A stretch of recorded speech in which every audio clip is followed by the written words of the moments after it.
我以前很喜欢晚上夜跑，因为那个时间路上没什么人，只有风声、路灯，还有我自己的脚步声。直到有一天晚上，我发现我的影子旁边多了一个影子。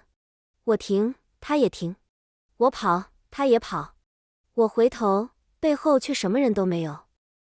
那时候我还不知道，最可怕的不是他跟着我，而是他每一次出现都离我更近一点。夜跑被跟，别停下来。我习惯晚上10点后去河堤跑步，那个时间人少，风比较凉，脑子也安静。我戴着耳机，沿着路灯一盏一盏往前跑，地上自己的影子被拉得很长，一下黑，一下淡，跟着我的步伐一格一格跳。一开始一切都很正常，我跑到第一段长直路时，路灯照得特别亮，地面很干净。我低头看自己的影子，想确认步频。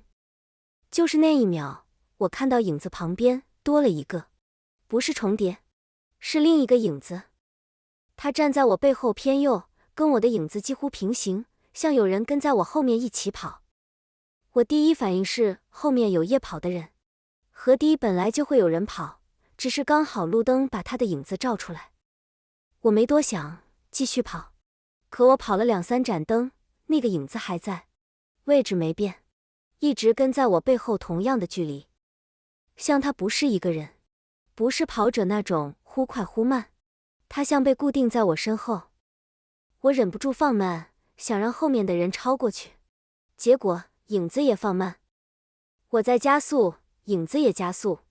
我故意突然停下来，假装绑鞋带。我蹲下去的那一刻，我的影子缩短，贴在我脚边，那个影子也缩短，也贴在我脚边。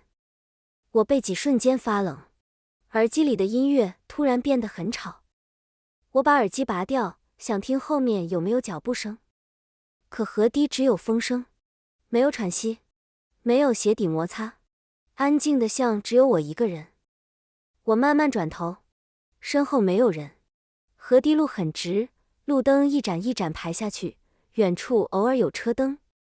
但我身后2、3米内什么都没有，没有跑者，没有散步的人，连那个影子都不见了。我愣在原地，心跳快得像要撞出来。我盯着地面看，那个影子确实消失了，只剩我自己的影子，孤零零一条。我告诉自己，刚才一定是错觉，可能是护栏的影子，可能是树枝，可能是我太久没睡，脑子在乱补画面。我深吸一口气，重新开始跑，想用动作把恐惧甩掉。我跑进下一段路灯范围，地面变亮，我的影子再次被拉长，然后那个影子又出现了。他像一直在等这盏灯，等光线把它照出来，就站在我背后，和刚才一模一样的位置，一模一样的距离。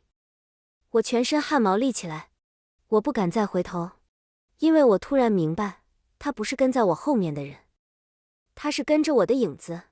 只要有光，就会有他。我开始做很蠢的测试，我把手抬起来，故意在空中挥了一下，我的影子挥了，那个影子也挥了，但它慢了半拍，不是灯光延迟那种慢，是像有人站在我背后，看完我怎么动，才跟着学一次。我又做了一次更明显的动作，我突然把肩膀往后耸一下，像要甩掉什么。我的影子也耸，那个影子也耸，可它耸的幅度更大，像在模仿，却用力过头。像他不太会当影子，像他还在学怎么变得像我。我微一沉，因为那瞬间我想到，如果他是在学，那他学会之后，会不会就不用再当影子？我不敢再试，我开始改变路线。我不跑直线，拐进一段比较暗的树影里，想躲开路灯。暗处看不到影子，我心里稍微松了一点。可下一秒，我听到背后传来很轻的声音，像有人把鞋底在地上拖了一下，沙，一下就停，像在提醒我，就算我看不到，他还在。我加快脚步，刻意不往地上看，可那种被跟着的感觉越来越明显，像背后的空气变厚，像有人站得很近。近到我一转头就会撞上。我跑到一个比较有人声的地方，附近有一间便利商店，有人站在门口抽烟。我冲进去买水，站在灯最亮的结账区，故意看地面，想证明自己安全。店里灯光白亮，地上的影子很淡，那个影子没有出现。我松了一口气，觉得自己真的神经过敏。我甚至在店里多待了几分钟，假装刷手机，等自己心跳慢下来。可我走出店门时，还是忍不住看了一眼门口的玻璃。玻璃外面最暗的角落，好像站着一团很淡的黑影，不动，像在等我出去。我握紧水瓶，硬着头皮推开门。外面路灯一照，地面影子立刻变清楚，那个影子也立刻出现，而且这次更近，近到几乎贴着我的脚后跟，像他已经不想保持距离，像他知道我在逃，所以开始靠近。我整个人差点叫出声，我不敢再跑，改成快走，想回家。我告诉自己，只要回到室内就好，只要关上门，只要没有路灯，影子就不会出现。一路上，我尽量走在最亮的地方，又尽量不往地上看，因为我只要看一次，那个影子就会更真，更像有人站在我背后。我甚至不敢停下来等红绿灯，因为我怕我一停，他就会在我背后停住。然后我回头，看到他不是影子，是人。我终于到家，冲进大楼。电梯门关上的那一刻，我才敢喘，因为电梯里没有路灯，只有头顶冷白的灯，影子淡得像不存在。电梯上升时很安静，安静到我听见自己吞口水。我忍不住低头，想确认地板上只有我一个影子，地板上只有我，没有第二个。我松了一口气，可电梯门的金属反光里，我背后那一块好像比其他地方暗一点。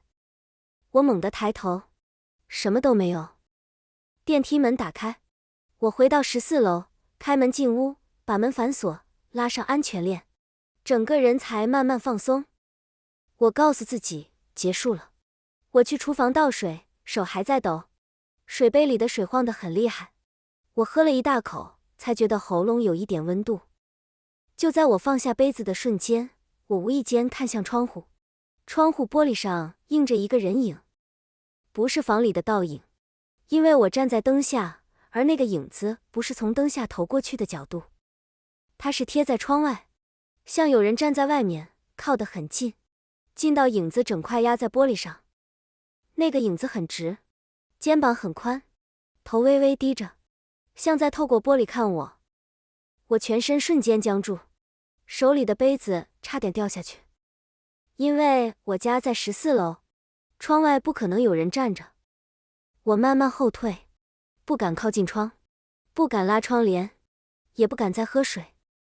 因为我突然想到一件更可怕的事，他不是跟着我跑回来的，他从一开始就不需要跑，他只要跟着光，就能在任何地方出现，包括14楼的窗外。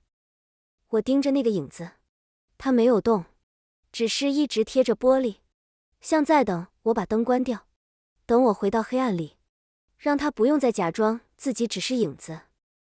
就在我以为他会一直不动的时候，那个影子的手慢慢抬了起来，不是挥手，只是抬到玻璃上，像把掌心贴住。掌心的位置比其他地方更黑，像湿的，像有重量。然后他在玻璃上轻轻敲了一下，扣，声音很小，但在我家里特别清楚，因为这里没有风声，没有车声，只有我自己的呼吸。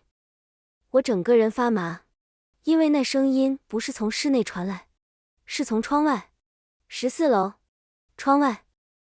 我不敢再看，转身冲到玄关，把所有灯都打开，客厅、厨房、走廊、浴室，连手机手电筒我都打开，放在桌上。像只要房间够亮，它就只能当影子，不能变成别的东西。那一晚我不敢睡，不敢关灯，更不敢再去夜跑，因为我知道，只要我再踏进路灯下，那个影子就会回到我背后，而且下一次他会更近，近到我甚至分不清，到底是他在跟着我，还是我已经站在他前面了。